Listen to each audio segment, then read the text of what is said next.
Sip ya. Kita menggunakan gas karbon monoksida, kemudian ada CO2 ya. CO2, kemudian ada H2, hidrogen, dan air. Jadi ada 4 komponen yang terlibat. Kita asumsikan nitrogennya tidak ada, CH4-nya tidak ada. Kita tidak fokus ke arah sana dulu. Ya, kita fokusnya hari ini adalah bagaimana kita membuat persamaan ini. Oke, setelah kita keempatnya kita masukkan, kita pilih food package-nya. Untuk ini kita menggunakan Peng Robinson itu masih valid ya. Malah ini lebih cocoknya menggunakan Peng Robinson dibandingkan dengan yang lain. Oke. Nah, kalau kita bahannya sampai sini, kita tidak akan melihat atau tidak akan membuat si high-cis ini melakukan reaksi yang kita inginkan. Nah, supaya kita bisa melihat reaksi yang terjadi, kita menggunakan ini, reaction. Ada kolom reaction. Tapi kita bisa juga, kalau mau langsung coba, kita misalkan begini ya, kita langsung ke simulasi dulu tanpa reaksi, supaya bisa terlihat bahwa ada satu alat yang bisa melihat sebuah reaksi tapi tanpa kita definisikan reaksinya. Dan itu kita sebut sebagai reaktor Gibbs. Kita asumsikan temperaturnya misalkan pada suhu 200 derajat Celcius, tekannya misalkan pada tekanan 30 bar, 30 bar, laju alirnya kita ambil 1000 aja ya, biar enak. Komposisinya kita asumsikan CO banding H2O-nya itu rasionya adalah 2 banding 1. Duanya itu punya CO, H2O-nya punya 1. Berarti jangan 2 banding 1 deh, agak sulit. 3 banding 1. 3-nya CO, berarti ini 0,75, ini adalah 0,25. Nah, seperti ini. Jadi kita sudah punya aliran satu. Nah, sekarang kalau kita tanpa reaksi, sebenarnya kita bisa mensimulasikan potensi. Kita bisa menggunakan namanya di sini adalah reaktor equilibrium. Sorry, Gibbs di sini. Jadi kalau yang di versi 14 udah punya 6 reaksi ya. Udah punya 6 reaktor. Ada continuous atau CSTR, ada PFR, dua ini reaktor yang mendekati nyata ya. Kalau ini reaktor asumsi conversion reaktor, ini juga reaktor asumsi equilibrium, ini Gibbs, ini full asumsi, dan ini adalah yield shift reaktor. Jadi ada 6 reaktor. Yang lainnya ini tidak kita sebut sebagai reaktor. Nah, sekarang kita bisa menggunakan yang Gibbs reaktor. Nah, kita masukkan saja. Gibbs ini adalah 1, papernya kita sebut sebagai V, liquidnya sebagai L. Energinya kita sebut sebagai Q.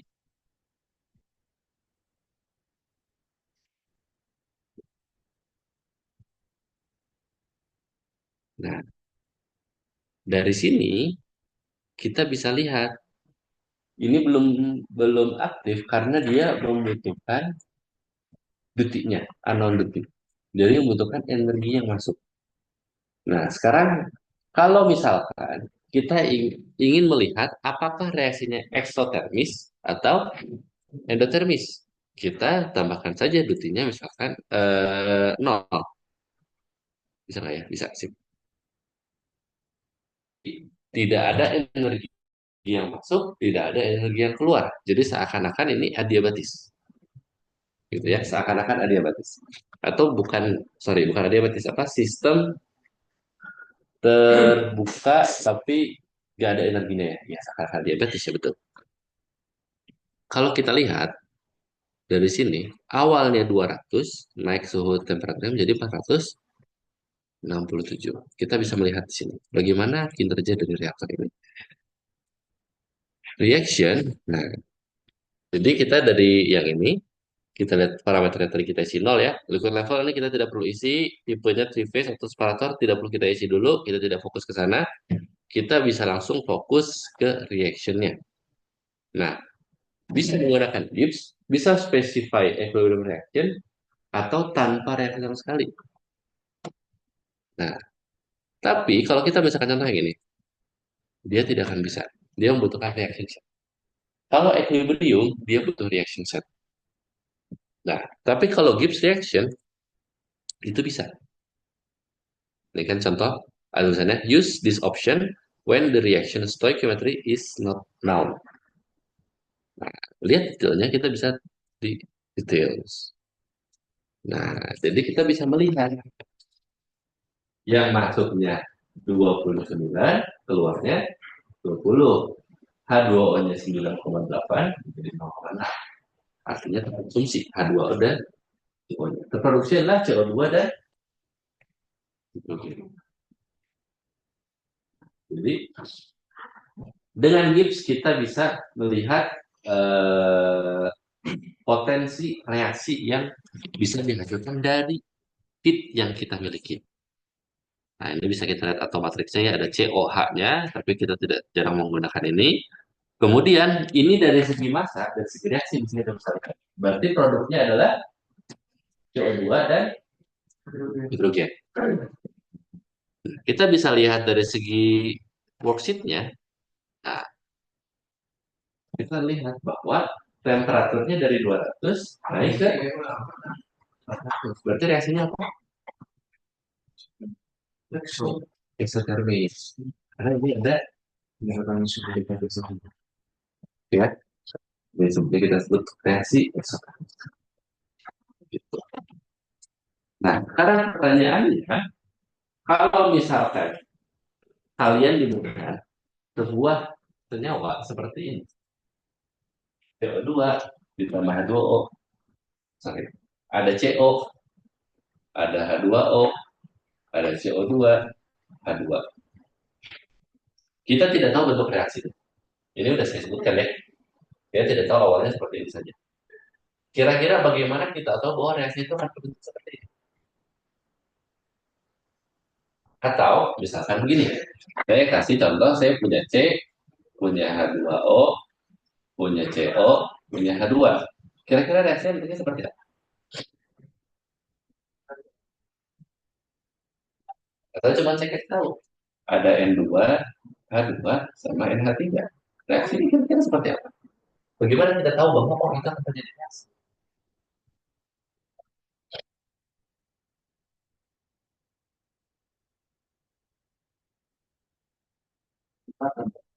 Berapa? Berikatan. Berikatan. Siapa yang berikatan dan tidak berikatan? Karena hidrogennya. Contohnya ikan hidrogen apa? Enggak, ya ada 3 atom yang memiliki 3 ikatan hidrogen. Apa aja? Bukan. Yang punya ikatan hidrogen, khusus ikatan hidrogen. Ingat F, O, N. Ya, dia punya ikatan hidrogen yang ikatan hidrogen yang khusus dibanding F. Tapi bisa bereaksi dengan kayak C, itu dia bisa bereaksi. Kalau kita menilai dengan ikatan hidrogen, apa yang kita nilai?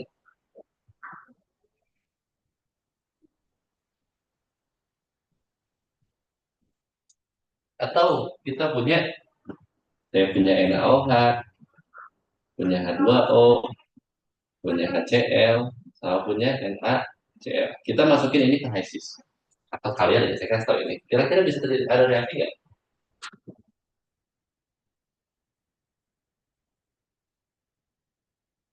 Ada reaksi nggak? Kita hanya kasih tahu satu set aja. Kan sama, kita berkomunikasi dengan HISIS, kita kasih pokoknya ada ini, ada ini, ada ini, ada ini.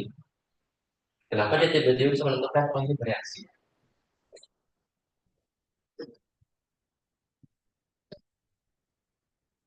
Kalau kita dikasih ini, kira-kira tahu nggak ada reaksi atau tidak?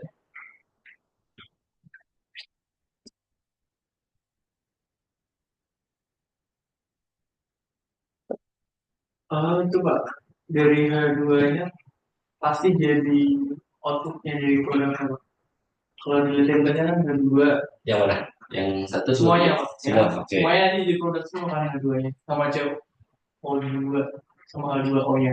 Oke. Jadi udah template produknya, oke produknya yang dihasilkan dari proses itu pasti ada H2O, ada H2 sama H2O.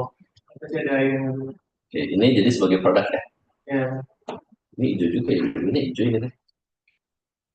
Iya benar. Oke, H2. Nah, tapi di sini H2 umumnya sebagai produk atau sebagai bahan baku? produk baik. Di sini H2 Oh, H2.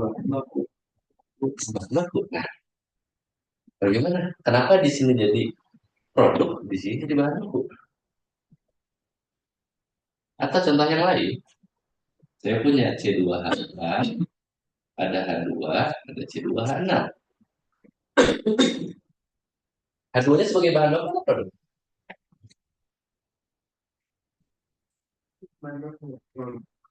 Yakin bahan baku? Produk. Produk. Yang produk siapa? Ya. Produk Pak itu kan Yang produk siapa? ya, Yang ini nih. Satu. Yang produk satu, dua, tiga. Yang bahan baku? Produk bahan baku. Produk juga. Berarti semuanya produk. Sekarang kalau misalkan saya ingin memproduksi ini, kan saya punya gas etilen, saya tambah hidrogen menjadi C2H6. Berarti ini bahan baku dong. Bisa kan?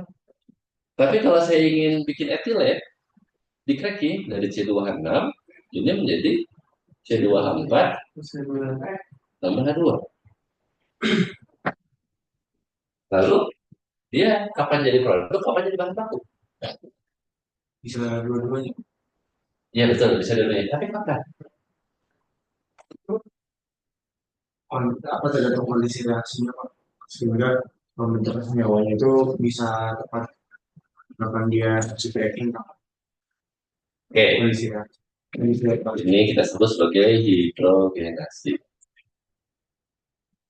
Ini kadang sebutnya KNI atau biar enak aja ini dehidrogenasi. Ya, kapan kita hidrogenasi, kapan kita dehidrogenasi?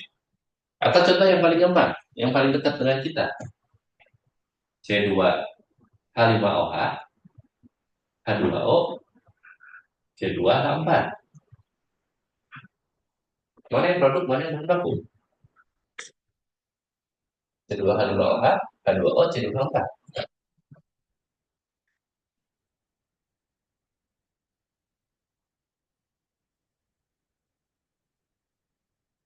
Bisa dua-duanya Bisa dua-duanya. Tergantung siapa? tergantung mau dibilangkan. Iya. Tergantung ya saya bilang mau ditaruh di produk atau mau Oke, baik. Berarti kalau gitu, kalian sebagai engineer atau sebagai investor punya hak menentukan dia produk, dia bahan baku, benar nggak? Oke, sekarang itu kalian sebagai investor atau sebagai engineer. Pertanyaannya, secara alamnya mau atau enggak? Kayak saya kalian, so sekarang kalian bersihin WC. Saya secara dosen bisa ngomong kayak gitu kan. Tapi balik lagi, kalian mau atau tidak, benar nggak? Nah sekarang kalian sudah memerintahkan C2H5OH, kamu bahan baku atau kamu produk. Nah sekarang gimana kasih tahu si ininya? Dan supaya dia menerima hal itu gimana cara? kita bisa melihat dari energi Gibbs yang dihasilkan Pak. Mungkin kan atau juga Pak, Energi Gibbs ya yang dihasilkan dihasilkan siapa? reaksi yang diinginkan Pak. Oke betul ya. Jadi kita bisa melihat dari energi Gibbs. Jadi energi Gibbs ini sebenarnya untuk mengetahui apakah reaksi spontan atau reaksi tidak spontan. Ya, kuncinya adalah si Gibbs. Gibbs itu sebenarnya perhitungan yang ada ini. Tapi itu perhitungan untuk meramal. Jadi kalau kita bisa menghitung Gibbs, tahu cara menghitung Gibbsnya, kita bisa meramal produk kita berapa. Reaksi kita apa? Ya. Nah, sekarang pertanyaannya, reaksi yang spontan itu apa definisinya? Ini Pak, delta Gibbsnya ya, Ya, definisi spontan itu apa? Kita sebut, oh itu reaksi spontan. Reaksinya itu tidak spontan. Kemudian kita sebut itu reaksinya itu spontan, tidak spontan. Spontan itu apa dulu? Reaksi kimia yang berlangsung sendiri Pak, tanpa ada interupsi dari luar. Maksudnya tanpa kita apa-apain gitu Pak. Ini nggak ada yang warna lain, sebentar ya. Tanpa yang dari luar. Tanpa energi Dari luar. dari luar. Oke. Reaksi spontan berarti ini berlangsung. Jelas ya.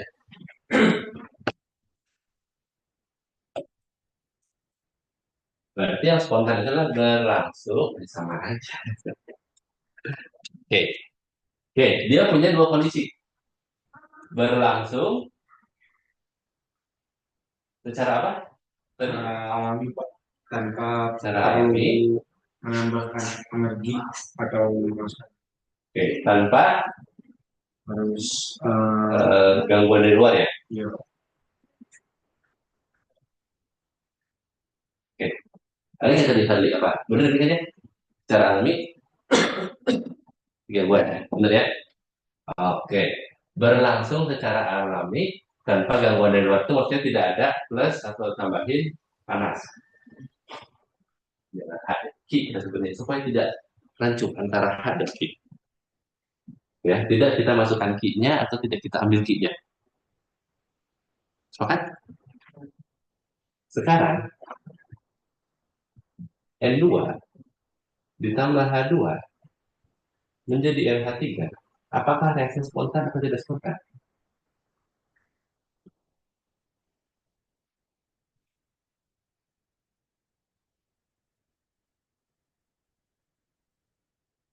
Atau reaksi steam reforming CH4 tambah H2O ini menjadi CO ditambah 3H2. Coba dicek. Yang ini delta G 0F berapa? Delta G 0F berapa?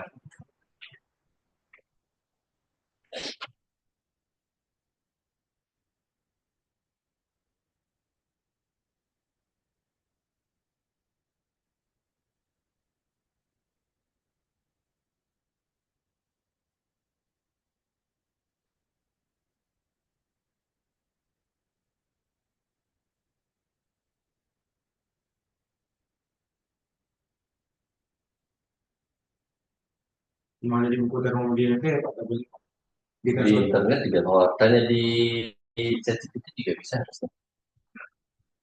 Saya punya reaksi ini berapa delta G-nya? Delta G 0F-nya. Standar Gibbs reaction. Coba.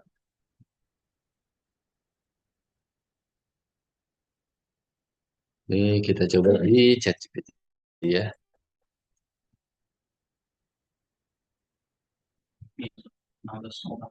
Yang mana? yang Oke, berapa? Minus 16,5. Satuannya apa? Kilojoule per mol. Oke. Yang ini? berapa 16 bukan beda-beda ini tiga tiga Yang mana? tiga Pak minus tiga tiga karena 2 dikali 16 itu terus dikurangi dikurangi kali 2 Bentar. Ini tuh delta G dari seluruhnya atau hanya amonianya doang? NH3 Oh, amoninya doang ya? kali Oke. 2 Nah, harusnya betul dikali dua dulu, nanti dikurangin ini, kurangin ini. ya Betul ya? Nah, cuman entalpinya H2 adalah, Gibbsnya H2 adalah 0, N2 adalah 0. Berarti ini jadi minus 3 2 3 3, ya 33 aja bulat ya, 16,5 itu ya. Minus 33. Oke. Kemudian yang ini ya bahwa plus 141,9 plus 141,9. 9,9 Oke, sekarang kita lihat. Yang ini reaksinya harusnya spontan tidak spontan yang atas? spontan Spontan. Delta G-nya karena negatif. Oke. Pertanyaan saya, ketika kalian di alam ini banyak hidrogen kan? Di bumi kan? ada kebocoran hidrogen. Kalau itu spontan, harusnya langsung boxing dong. Benar ya? Di sini ada yang pernah pakai tabung hidrogen ya di lab? Ngebocorin pernah? Jelas? Bocorin. Karet ban hidrogen pak mereka. Oke. Ketika itu bocor hidrogen ya, kan ketemu nitrogen kan? Udara ini kan nitrogen. Ya pasti ya. 79% malah nitrogen kan? 3/4-nya. Ketemu hidrogen. Kenapa nggak boxing? Benar ya? Kan spontan.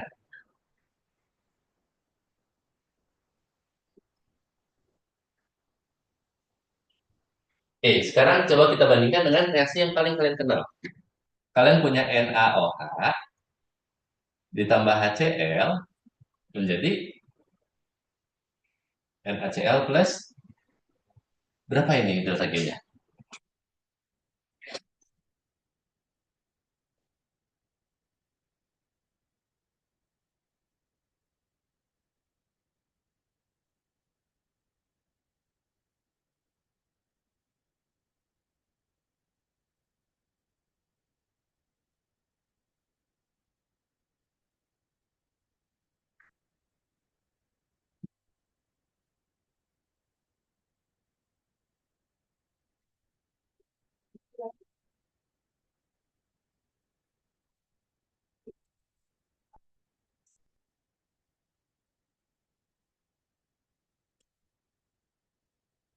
Minus 146,2. Minus 146,2. 146,2. Sama-sama kilojul per mol ya? Iya, Oke. Nah, sekarang ketika kalian mencampurkan ini, terbukti kan ya, delta G-nya negatif, sesaat ketika kalian mencampurkan, terjadi reaksi nggak? iya, iya pak. Yakin? Pernah nggak mencoba mereaksikan NaOH sama Cl? Belum. Ketika analisis, biasanya kan kita kalibrasi HCl, misalkan menggunakan NaOH buat apa? Eh, kalibrasi apa namanya tuh? Konsentrasi. Harus banyak. Iya, masuk coba ya. Itu sangat reaktif, sangat reaktif. NaOH tambah HCl itu langsung reaksi. Pernah mencoba belum? Belum apa karena kayak pas sisa buang sisa dua tinggal. Bagaimana ya? Atau yang pernah apa coba? NaOH sama H2SO4 pernah? Kalian waktu bikin apa yang unit proses garam, garam logam, itu kan aluminium hidroksida ditambah H2SO4 kan? Ada reaksinya kan? Berarti OH 3 kali, ada NaOH-nya kan? Ada H2SO4-nya. Ini bereaksi menjadi Al2SO4 3 kali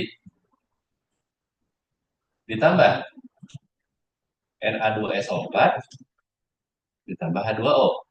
Itu tidak perlu kita balansin, tapi intinya reaksinya seperti itu kan. Ketika kalian praktikum itu, reaksinya kayak gimana? Permis. Spontan bereaksi ya? Ditambahin panas. Spontan kan tidak diperlukan. Oke. Betul ya, kalian melihat bahwa itu reaksinya terjadi. Bukti itu ada reaksi adalah Ada panasnya. oke, ada perubahan panas. Jadi ketika kalian tetesin, meletup-letup. Begitu pula sama yang ini, NaOH tambah HCl sama seperti itu. Pertanyaan, berarti reaksi itu spontan atau tidak spontan? Spontan kan? Bahkan tanpa kita menghitung delta G pun kita sudah tahu kan, itu reaksinya spontan. Atau kalian pernah nyobain cuka ditambah baking soda? Kalian suka nonton yang di IG atau TikTok yang DIY bersih apa? Iya. Kan biasanya di baking soda dulu, nanti sorry apa? Pakai citrun atau pakai asetat kan? Nanti kebentuk kayak busa. Itu reaksinya kan spontan. Apakah kita harus menghitung delta G atau tidak? Tidak. Perlu. Otomatis kita tahu bahwa itu reaksinya sangat spontan. Oke. Pertanyaannya, ini reaksinya spontan kan? Tapi kenapa tidak ada reaksi? Kenapa tidak ada bouncing? Kan paling gampang, kalau misalkan kalian bocorin H2, terjadi reaksi amonia, buktinya adalah bouncing. Amonia banyak keras banget kan? Walaupun hanya kecil sekali. Kalian punten misalkan eh, hanya setetes air kencing kalian, lupa dibanjur aja. Baunya nggak pasti kemana-mana. Hanya setetes gitu. Padahal isi air kencing kalian bukan semuanya amonia. Banyak airnya juga. Apa apa harus diberasin dulu? Kalau plus itu tidak spontan. Malah jadi kebalikan lawannya tadi, tidak spontan. Ya kan? Yang kita kan ingin melihat bahwa itu secara perhitungan sih gips itu spontan. Tapi kenyataannya itu tidak spontan. Jadi apakah gipsnya salah? Apa karena suhu kita satu ATM? Kenapa? Suhu di sini satu ATM. Nah, nilai ini pada suhu kondisi 1 atmosfer tekanannya suhunya 20 derajat Celcius. Itu udah nilai sendirinya. Makanya sebutnya delta G0 ya. Itu udah pada kondisi ruang.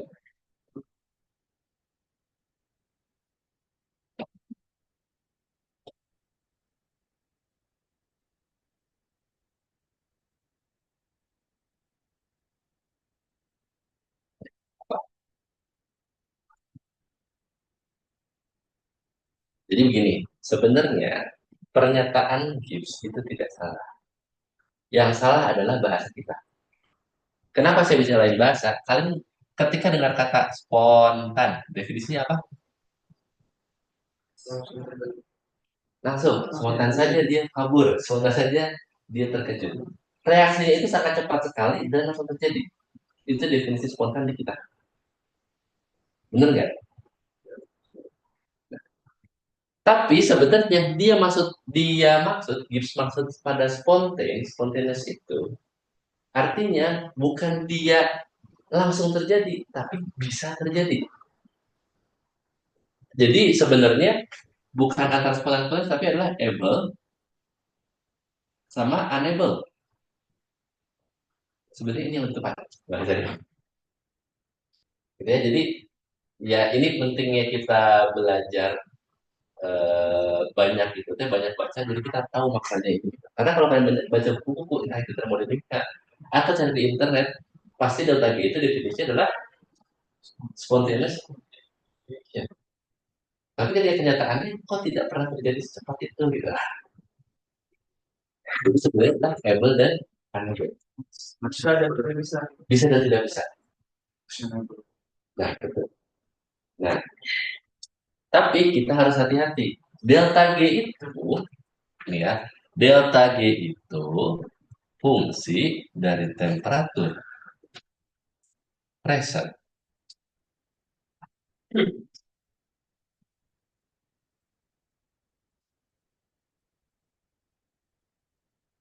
Artinya apa? Artinya kalau temperatur kita ganggu, delta G-nya pun bisa berubah. Gitu ya. Makanya tadi yang kata Kevin betul. Kalau misalkan ini positif, tapi kembali, kalau misalkan ini positif, supaya spontan harus negatif. Jadi kita cari negatifnya itu pada suhu berapa, P-nya berapa. Gitu. Kebayang sampai sini? Bayang ya. Nah, ini delta G itu fungsi dari T dan P. Ada pertanyaan dulu. Karena ini paling basic, nanti sisanya kalian tinggal isi-isi doang.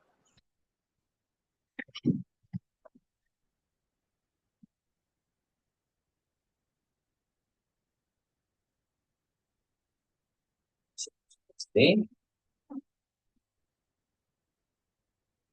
oke itu tadi delta Gibbs. Jadi delta Gibbs itu hanya berbicara bisa bereaksi sama tidak bisa. Ya. Nah sebenarnya kenapa Gibbs ini saya juga nggak tahu, saya belum baca, cuman yang saya tangkap ketika kenapa Gibbs itu menyatakannya spontaneous sama not spontaneous karena dia takut ketika dia bilang tidak bisa, tapi ketika kita ganggu si angka gipsnya jadi bisa kan? Jadi pernyataan ini menjadi rancu. Secara lagi tidak bisa, tapi kenyataannya bisa. Makanya sebutnya spontan tidak spontan. Kan itu saja. Jadi spontannya itu ini mengikat kepada tadi temperatur sama pressure. Berarti ini bisa, ini juga fungsi dari P dan P. Gampangnya begini, kayak kalian misalkan lagi ujian, saya kasih soal, satu soal. 5 menit selesai bisa nggak? Misalkan saya kasih soal nih, soal yang susah. Kayak kemarin yang paling susah soal soal perpindahan masa misalkan kemarin hukum fix, sama Pak Kusuma. Hukum fix. Oke, coba kalian turunkan hukum fix. Ketika saya punya dua konsentrasi yang berbeda, jaraknya sekian sentimeter. Tapi 5 menit selesai. Pertanyaannya kalian bisa tidak? Tidak bisanya apakah karena benar-benar memang nggak bisa sama sekali, atau karena nggak bisa yang dipengaruhi oleh waktu? Dipengaruhi waktu. Nah seperti ini, yang dimaksud dengan bisa dan tidak bisa, makanya sebetulnya spontan sama tidak spontan ya. Itu karena dipengaruhi pada kondisi tersebut. Tapi saya misalkan saya turunin 2 jam bisa nggak? Bisa. Nah berarti kan yang diganggu itu adalah si nilai ini yang kalian itu. Tapi fungsi dari sini. Berarti perlu faktor pendukung juga ya, Pak. Betul. Ketika kondisi itu kan ideal. Bukan ideal ya, tapi bisa dan tidak bisa. Menyediakan bahasa Inggrisnya favorable atau tidak favorable. Kalau bahasa Indonesia apa ya favorable? Soalnya favor bahasa Indonesia itu kan tolong ya, pertolongan dan tidak pertolongan kan enak ya. Ya favorable atau unfavorable. Gitu. Jadi fokusnya data itu bukan berarti dia bisa menghilangkan bahwa ini dijustifikasi ini tidak bisa reaksi pada kondisi apapun. Nah itu yang pada kondisi apapun itu yang tidak dinyatakan oleh Gibbs. Makanya spontaneous atau non spontaneous. Kebanyakan sampai sini. Ya ya. Karena banyak orang salah paham data gitu di situ. Oh itu bisa langsung bisanya tuh ya langsung terjadi. Padahal bukan itu yang dimaksud. Nah, ada satu lagi dalam segi reaksi kimia itu yang kita sebut sebagai kinetika. Kalau kinetika ini udah saya ajarin di ORK ya, bisanya adalah cepat atau ngomong. Ini bicaranya kinetika. Jadi kayak tadi kalian 5 menit itu karena waktu ya. Tapi contohnya jangan yang itu deh. Misalkan gini, kalian coba turunkan persamaan Heisenberg. Sini ya. Persamaan apa itu? Persamaan Heisenberg. Bukan Heisenberg yang bukan. Ini buat density ya, density Heisenberg. Buat mencari apa? Partikel atom, densitas atom. Bukan Heisenberg bikin map. Tapi coba kalian kerjain, nggak boleh buka laptop, nggak boleh buka buku. Bisa atau tidak?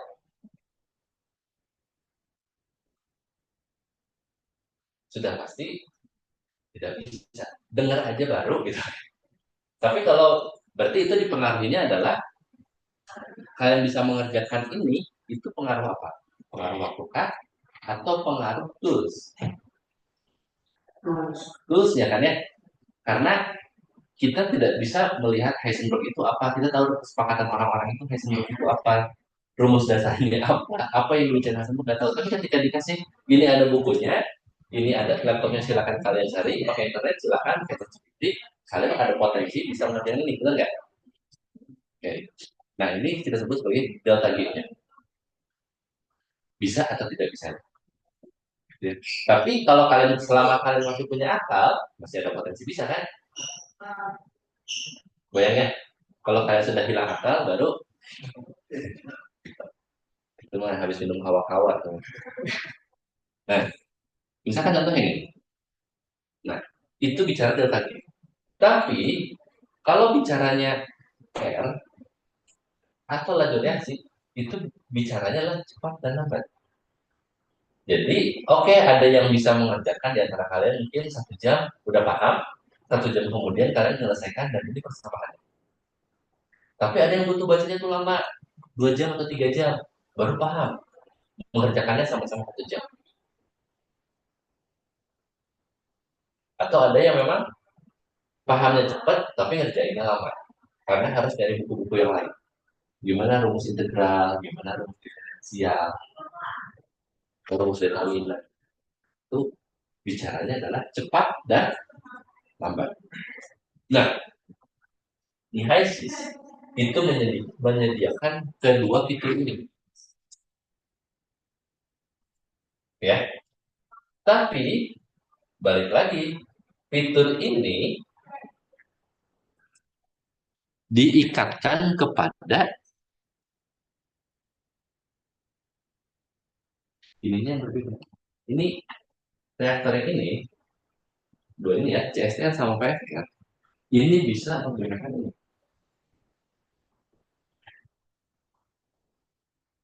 ya. Dan dia juga bisa menggunakan ini, keduanya bisa. Tapi kalau Gibbs, equilibrium, sama satu lagi conversion, sama yield, dia hanya bisa menggunakan ini, tidak bisa menggunakan ini, ya. Jadi karena begini, kalau kedua ini dia tidak peduli dengan dimensinya. Asumsinya dia masuk kelas si orang ini 1 tahun 8 bulan keluar jadi dokter. Kita nggak tahu dulunya ada apa, ya. Tapi kalau yang di sini dia harus jelas kurikulumnya seperti apa, dia tesisnya, disertasinya kayak gimana, kemudian asumsi yang digunakan seperti apa, ujiannya kapan, ini di sini, ya. Jadi HISIS itu bicaranya. Jadi kalian harus hati-hati ketika ditanya misalkan eh, saya ada teman kalian atau kalian di konsultan, dia bertanya, saya punya reaktor, tapi reaktornya dia kok batuk-batuk. Jadi konversinya misalkan pada ini waktu, ini konversi ya, kadang tinggi, kadang rendah, kadang tinggi, kadang rendah. Kok aneh naik turun konversinya gitu ya. Pertanyaan saya, ketika kalian ngecek ini, pakai yang dua ini atau yang empat ini?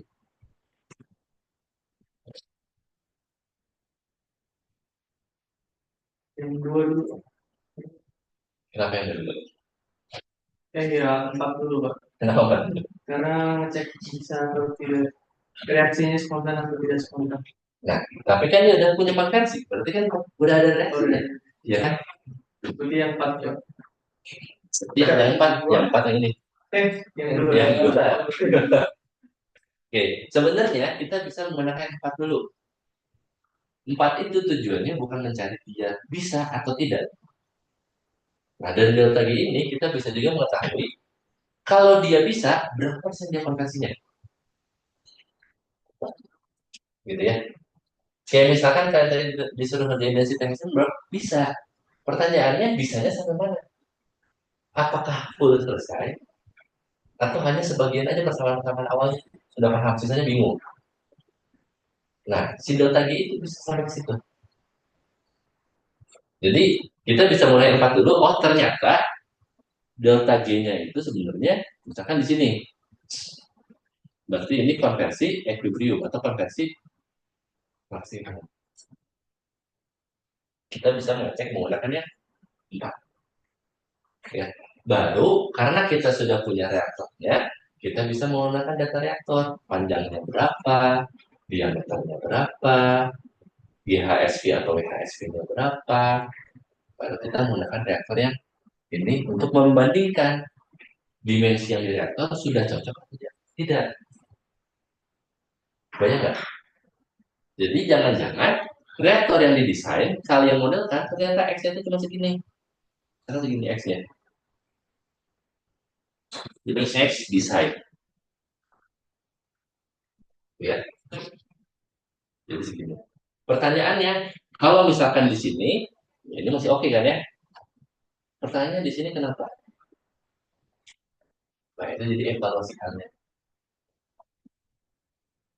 Ya, atau misalkan reaktornya nggak batuk-batuk, X desainnya sekian, tapi reaksi yang dibaca oleh operator segini terus, di bawahnya terus. Ini X aktual. Setelah kalian masuk ke reaktor, ternyata oh desain itu bisa segini, ada gap. Ini delta X ya. Ini bisa kalian bahas. Kenapa? Apakah kalau misalkan menggunakan katalisnya sudah besar, atau temperaturnya mungkin kepanasan, atau temperaturnya kedinginan, kurang, atau jangan-jangan bahan baku itu kotor. Kan bisa jadi ya, kayak gitu. Ya, yang udah ada produk di umpannya sehingga bisa menyebabkan konversi. Bisa juga seperti itu kotor. Jadi si produknya balik lagi ke belakang gitu ya, atau memang si bahan baku yang kita beli ternyata tidak kotor yang ada si produknya kita ini. Jadi nggak bisa bereaksi. Nah, inilah fokusnya kalian konsultan itu bukan hanya karena kebanyakan orang sekarang tuh konsultan itu yang penting bisa HISIS, yang penting bisa AutoCAD. Ketika bikin ini bisa, teman-teman ITB bisa, teman-teman Unpad baru belajar saya ya. Gimana ya? Bisa. Atau teman-teman dari UI, dari UGM bisa kayak gini, gitu. Bikin kayak gini bisa. Pertanyaannya, yang ingin dengarkan investor itu kan pasti bukan ini kan. Kalian kalau punya uang, bayar orang, misalkan nanti bilang ke awak, "Awak coba tolong ini reaktor saya, kok kayak gini." Awak cuma ngasih tahu ini Pak, ini equilibriumnya sekian, desainnya sekian, aktualnya sekian.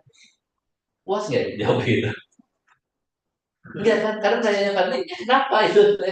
Saya butuh ini supaya ini baik, ini gimana caranya? Nah itu tugasnya konsultan. Dicek, apakah dia sakit, atau memang alatnya nggak mumpuni. Itu kebayang ya? Misalkan kalian bikin cilok, ingin bikinnya itu sekilo, sekali bikin itu sekilo-sekilo. Tapi kalian cuma dikasih gelas belimbing, mungkin nggak buat ngaduk kacangnya? Enggak mungkin kan, pasti berubah. Gelas belimbing aja paling besar dapat 300 ml. Jangan-jangan tadi salah desain. Nah, di sana sudah saya konsultan. Oke, kita balik lagi ke sini. Ada pertanyaan dulu?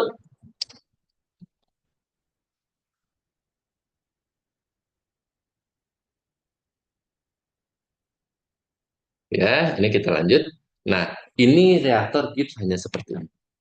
Jadi, reaktor Gibbs, sama seperti yang tadi kita diskusikan, dia hanya bilang bisa atau tidak.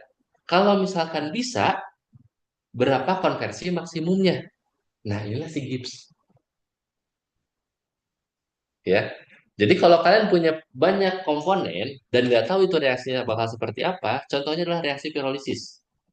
Sampai hari ini belum ada yang bisa menjelaskan bagaimana reaksi pirolisis itu terjadi atau gasifikasi. Ada yang mengestimasi bisa sampai 500 reaksi yang terjadi. Dan yang dimodelkan paling cuma 5 atau 6. Kalau kalian bingung seperti itu, ya udah kalian menggunakan reaktor Gibbs.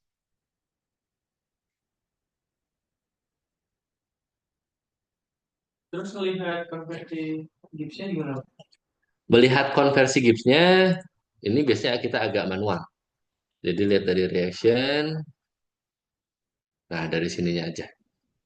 Jadi nanti kan ini 9, 20, sorry, 29 kurangi 20, 9, nanti 9 dibagi 29. Itu aja. Itu kalau X-nya dari CO. Tapi kalau X-nya dari H2O, selisihnya ya sama juga 9. Kira-kira 9 per 9. Gitu. Nah, jadi gini. Secara rumus, delta G itu punya hubungan dengan equilibrium. Delta G sama dengan min ln, oh sorry, delta G sama dengan min RT ln X equilibrium. Jadi hanya rumusnya ini aja. Kita tahu S equilibrium berapa persen. Nanti S equilibrium misalkan, oh ternyata X equilibriumnya adalah 90%. Nah, berarti ya tadi dari 9,8 dikurangin 9. Jadi 90%. Baik. Jadi sisanya sama seperti kalian mengerjakan reaksi-reaksi yang seperti biasa. Oke, saya contohkan lagi biar makin paham. Ketika ada reaksi seperti ini ya, saya punya di sini tadi kita itu berapa? 30 aja bulat ya. 30 di sini 10. Yang bereaksi di sini menjadi ini mula-mula bereaksi bisa. Bereaksinya berapa? 9 ya? 9, 9 ini sisa 1, sini sisa 21. Definisi konversi apa?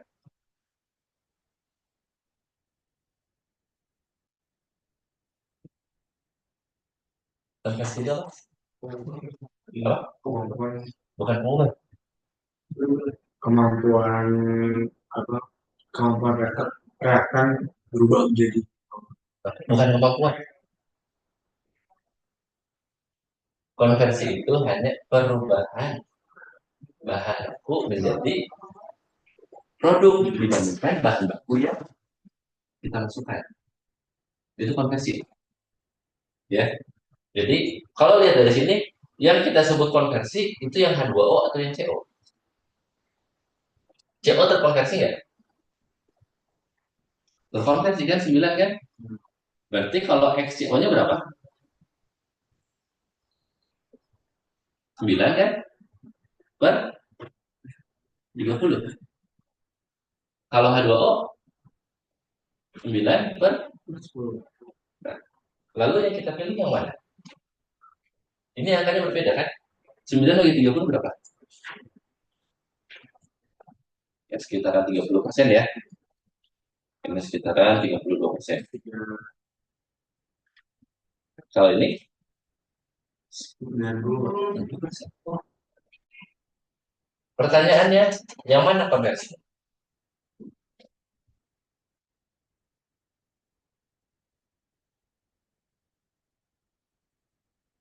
Oke, sebelum ke sana. Kalau ini harusnya kalian tahu ya. Kalau nggak tahu, kebangetan. Ketika saya punya A ditambah B menjadi C. Ketika ini saya ada 5, ini 3. Kalau konversinya saya balik, konversinya 100%. Ketika X sama dengan 100%. Berarti yang bereaksi yang mana?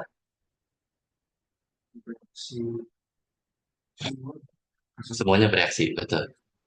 Tapi berapa yang bereaksinya?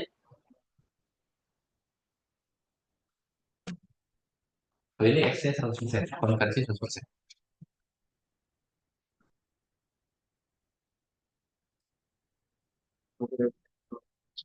Kenapa? Kan saya punya A 5 mol, 3 mol. Semua konversi 100% menjadi C. Artinya apa? yang reaksi dengan habis Reaktor yang habis berapa? tiga Tiga. Tiga. Di sini? tiga Kenapa nggak 5? Kan 100%. reaksi polimor reaksi pembatas Jadi 5 atau 3? tiga warna B menjadi reaksi pembatas Jadi 2.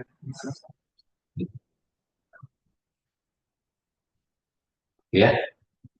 Jadi 100% tergantung reaktan pembatasnya. Gitu ya.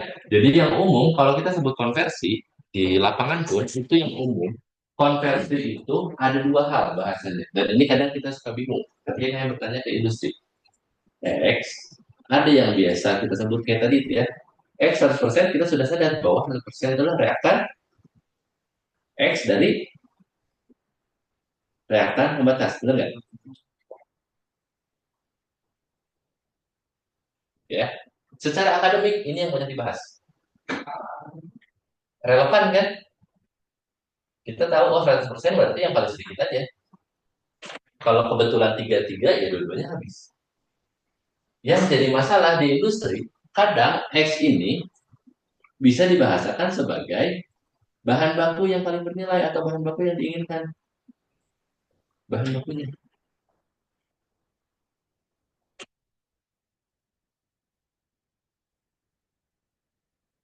Dan ini kadang yang kita harus paham ketika orang itu bicara.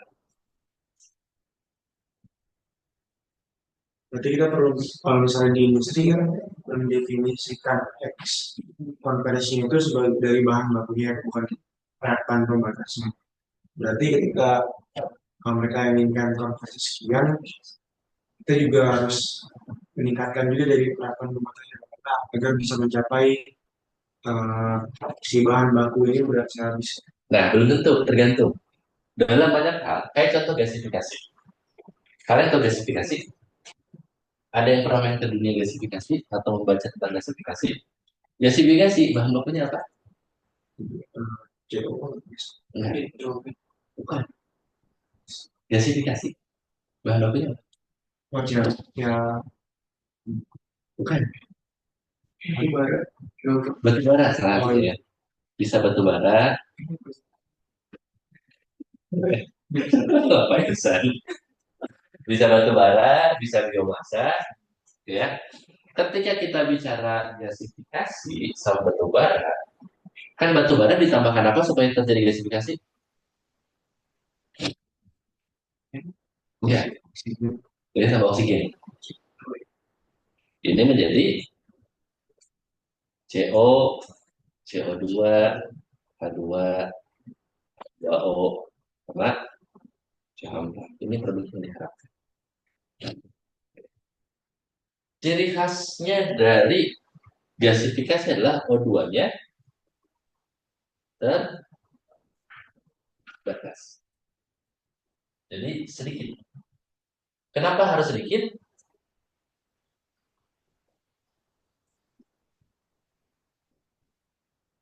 Kenapa kalau gasifikasi udaranya harus sedikit atau oksigennya sedikit?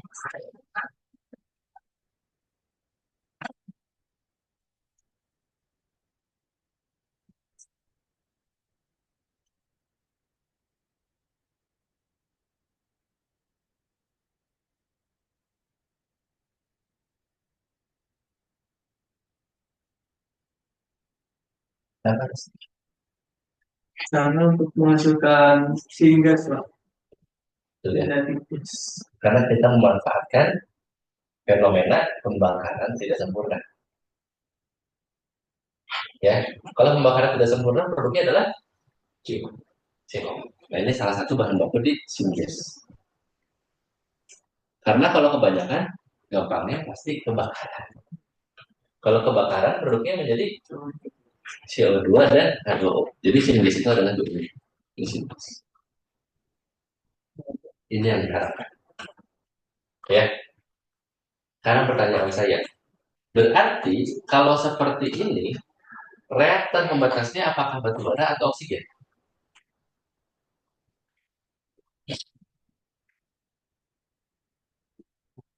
Oksigen kan? iya, Karena terbatas kan? Sekarang saya tanya, coba kalian keliling ke semua pakar gasifikasi, tanya, konversi itu berdasarkan oksigen atau batu bara?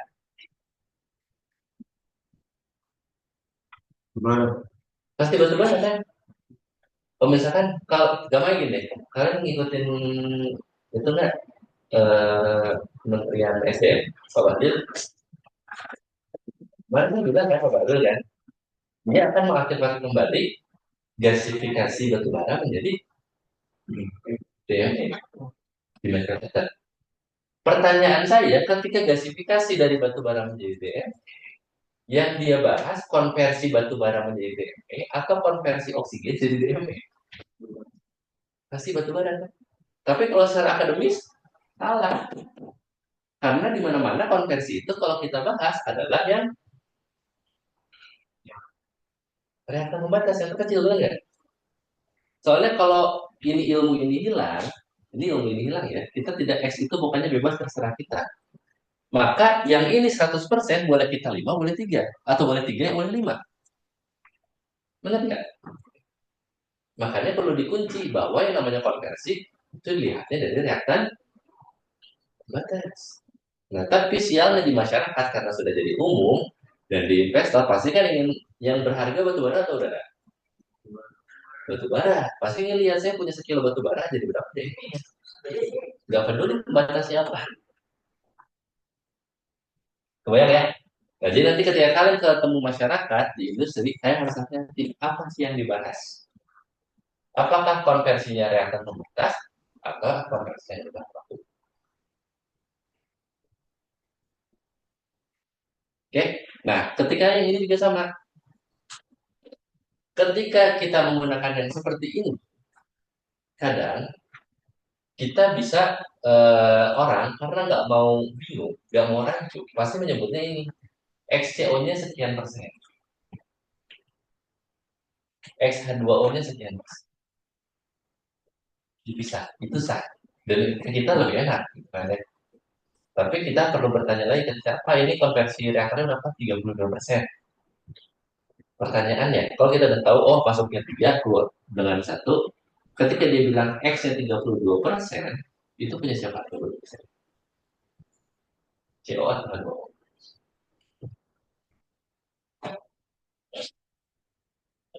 Kalau kalian ragu, sebaiknya tetap tanya.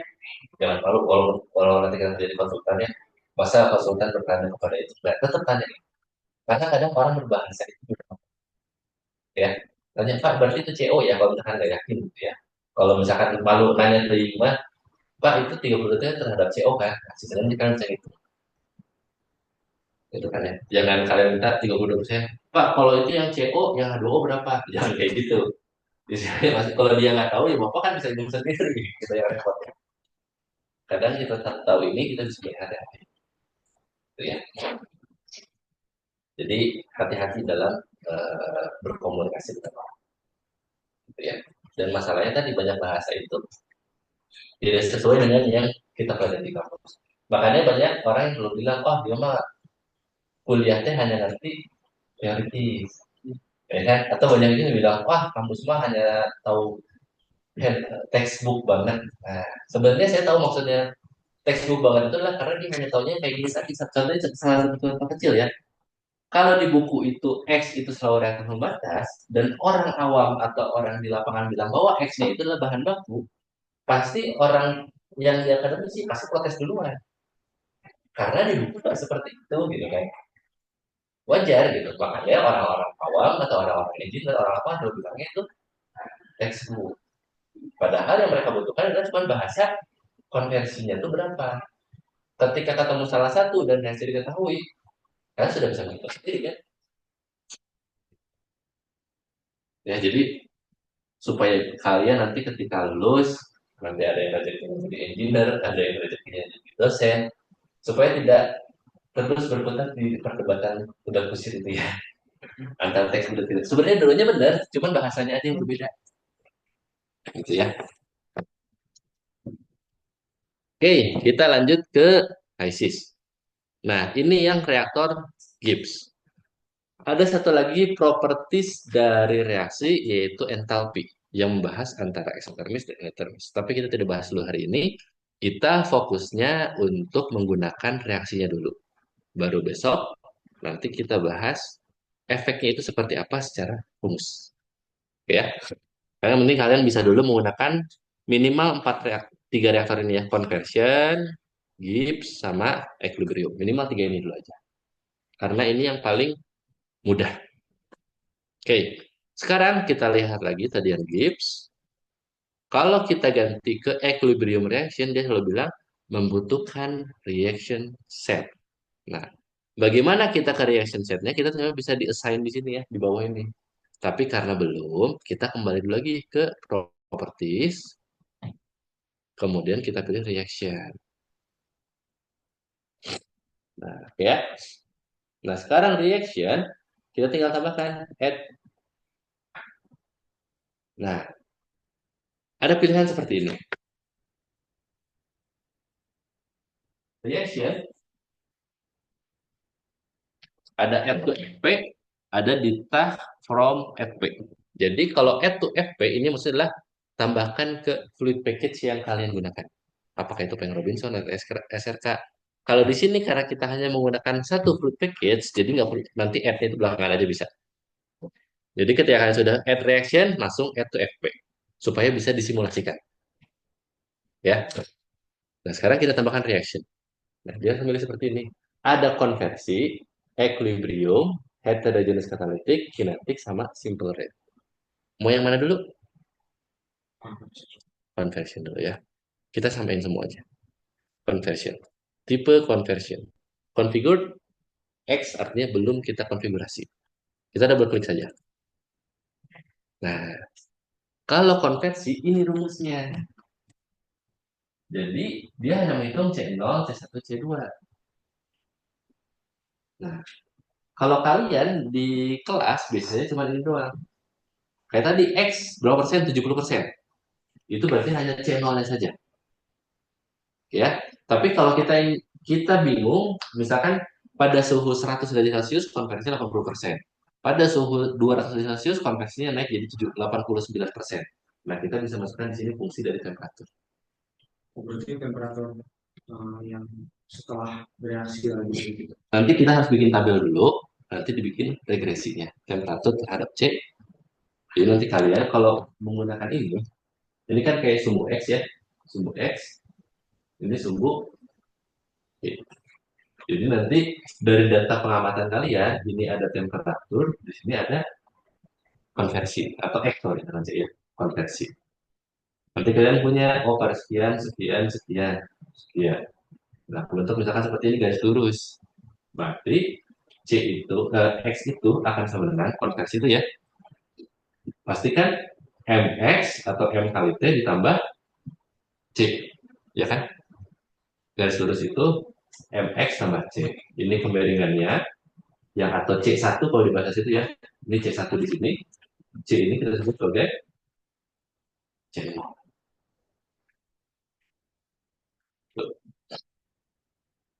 Tapi umumnya kita langsung ke C0 aja. Pokoknya konversi 70%. Ya kita nggak mau tahu temperatur berubah, pokoknya konversi 70%. Dalam simulasi kadang kita begitu aja. Jadi pragmatis, ya gampang dulu. Kalau ini kalau C0 di sini itu sebagai reakan pembatasnya atau bahan. Kalau di sini bahasanya pasti reaktan pembatas. Gitu ya. Jadi di sini menggunakan bahasa akademik. Tapi bisa juga kita menggunakan yang kita inginkan. Contoh ya, saya bilang, ini komponen ada CO, kemudian ditambah H2O ya, menjadi CO2 ditambah H2. Gas referensi.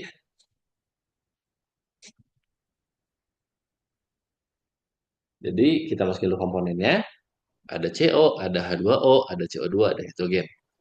Kemudian stoikiometri koefisiennya kalau reaktan itu negatif, produk positif.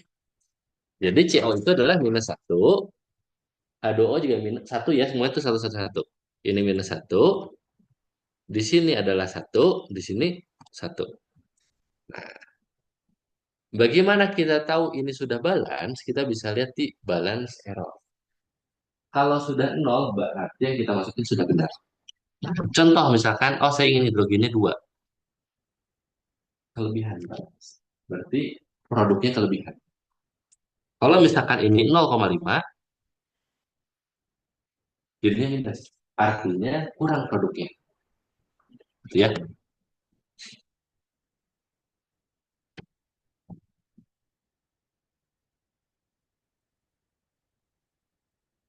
Jadi ini tadi 1 ya. Kemudian, kalau kita cek base komponennya, nah ini. Jadi tadi kita ingin konversi itu terhadap apa? Di sini bisa kalau di HISIS. Bisa CO, bisa H2O. Tergantung yang kita inginkan. Ya, misalkan saya sebut tadi H2O-nya aja ya. H2O-nya adalah konversinya misalkan 80%. 80%. Sorry, ini 80 aja langsung.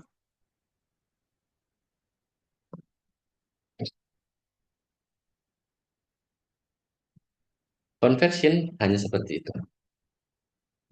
Ya, saya itu.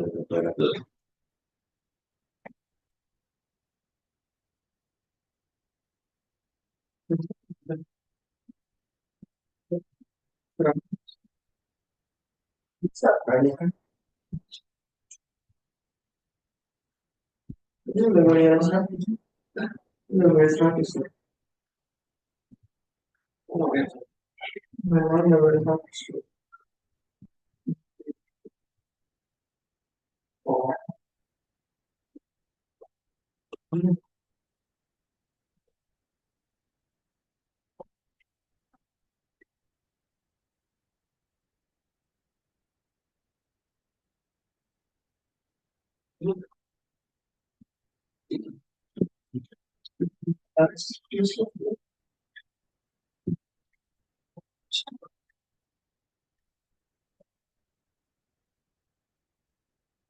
Oke, jadi reaksi konversi itu hanya seperti itu.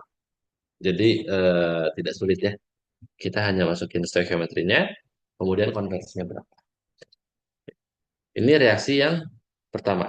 Dan kalau misalkan bisa, ini langsung sudah ada central. Dan nanti kita bisa lihat add to FP ini kan not attached to FP. Jadi belum kita koneksiin ke simulasi kita. Jadi nggak akan muncul. Tapi kalau udah kita add to FP, nah yang ini basis satu kita kan pengen Robinson ready. Ini sudah bisa kita panggil. Tapi kita lihat di simulation, di Gibbs reaction, ketika yang ini, kenapa kita tidak bisa menggunakan yang ini?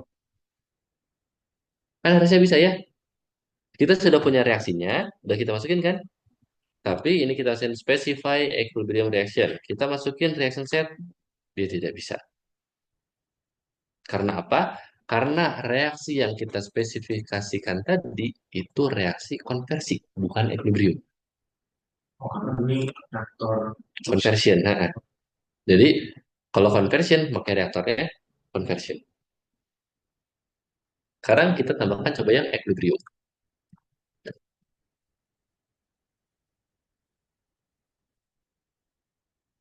Hmm,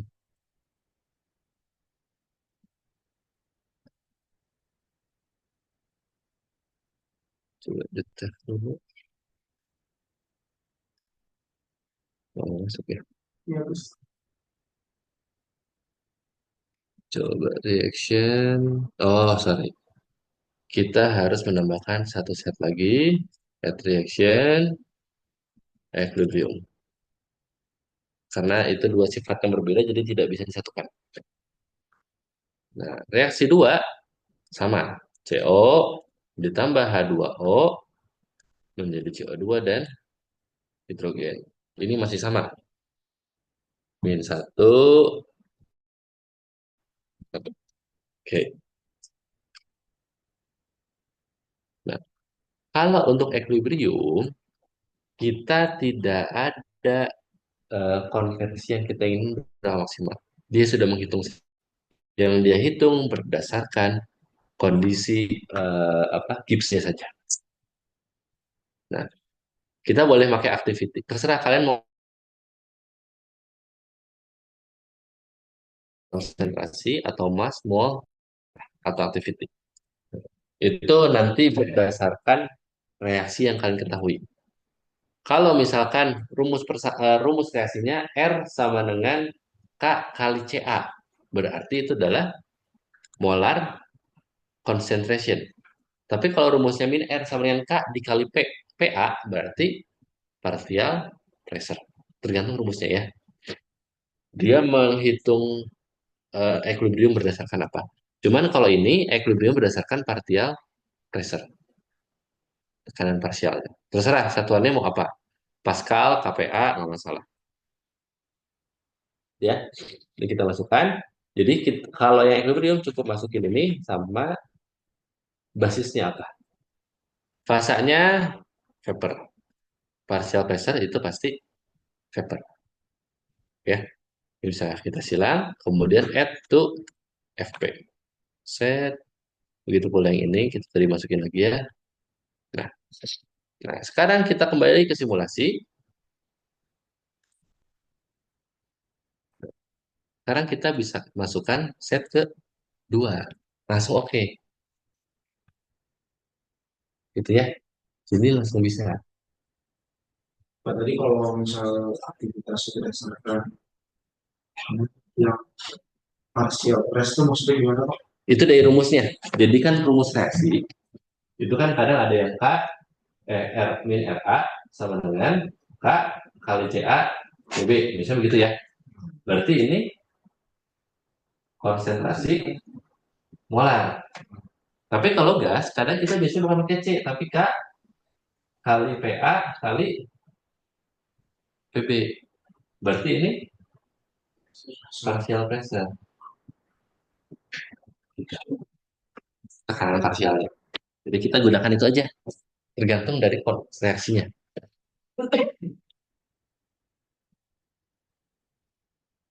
Ya. Nah, kalau di gips ini tidak bisa menggunakan apa? Berapa equilibrium yang kita capai. Misalkan sekarang kita menggunakan yang reaktor equilibrium. Ini ya, yang gambarnya ada bolak-balik. Equilibrium reaktor, coba kita masukkan. Masuknya juga satu, keluarnya kita sebut V, E, liquid E, HE.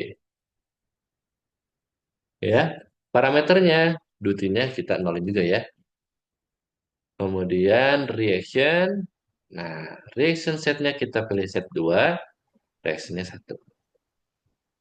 Nah, di sini kita bisa melihat bentuknya seperti apa.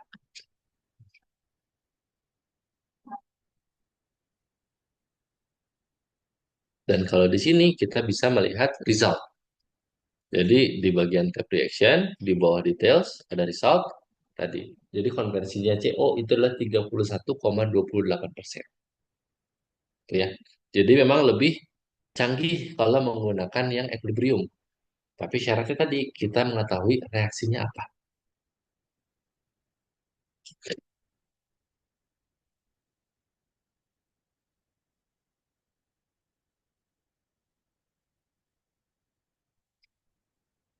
Tadi intinya gimana Pak? Kenapa? Intinya, Buktinya di nolin aja. Kita sama kayak yang di atas. Jadi tidak seakan-akan adiabatik.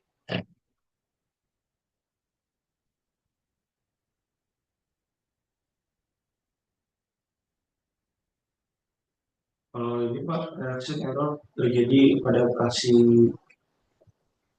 ERP 100 maksudnya Kok bisa error? Setnya set 2 bukan? Atau set satu?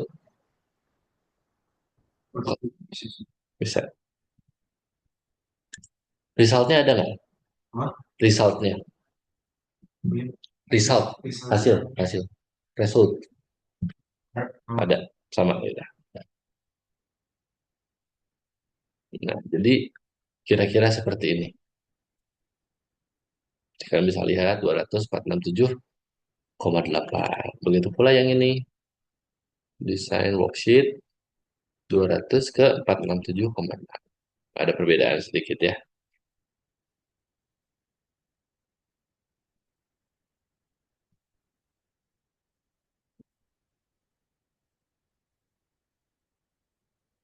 itu sih Pak. Bedanya tipis. Karena tadi kalau gips, ada potensi reaksinya itu adalah contoh yang lain enaknya gimana ya? Ada reaksi yang kembali, sama juga kayak kembali. Dia melihat ada potensi reaksi lain atau misalkan CO 2CO itu menjadi CO2. Dia masih bisa membahas itu. Ada reaksi samping lain yang tidak kita ketahui kalau di gips itu. Tapi kalau di equilibrium, kita pokoknya reaksinya hanya satu ini, yang lain kita abaikan. Gitu ya. Makanya ada perbedaan sedikit.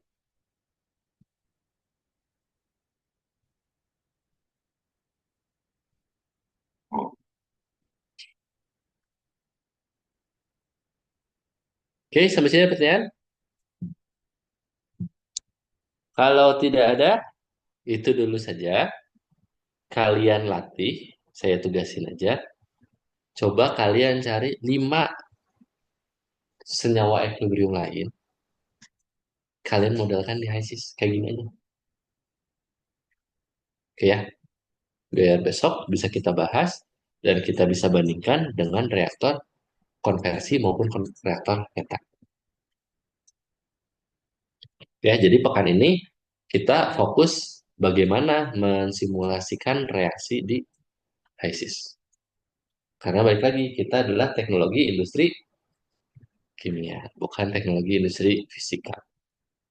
Gitu ya. Jadi tidak hanya kenal distilasi, ekstraksi, tidak hanya itu saja, tapi kita bisa menggunakan reaktor. Karena nanti banyak reaksi yang lagi pusing, nanti kita bahas itu di satu pertemuan khusus. Ini fokus yang ini dulu aja, ini yang paling gampang. Oke, ada pertanyaan? Pak, tadi yang 5 senyawa kulit equilibrium itu dimodelkan di 2 reaktor. Di dua-duanya aja. Dua-duanya. Jadi nanti kalian punya 5 ini beginian ya.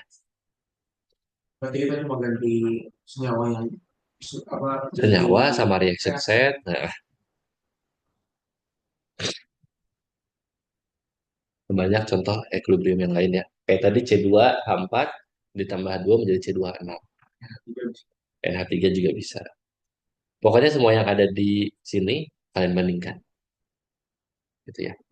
Dan kalau misalkan ada perbedaan, kalian bahas kenapa itu berbeda gitu ya. Kalau perbedaannya kecil ya kita bahasnya bisa tipis-tipis. Tapi kalau perbedaannya kayak tadi ini 467 yang di atas, yang di bawah misalkan 500. Nah, itu kenapa kalian harus tahu? Cari tahu kenapa itu ada perbedaan. Ya.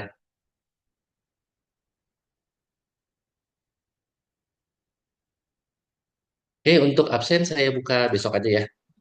Besok mah di oh ya besok kayaknya berarti harus pagi.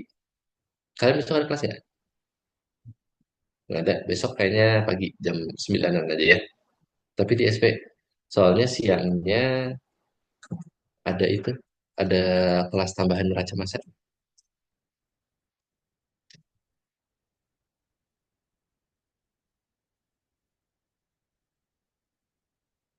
Ini saya N ya.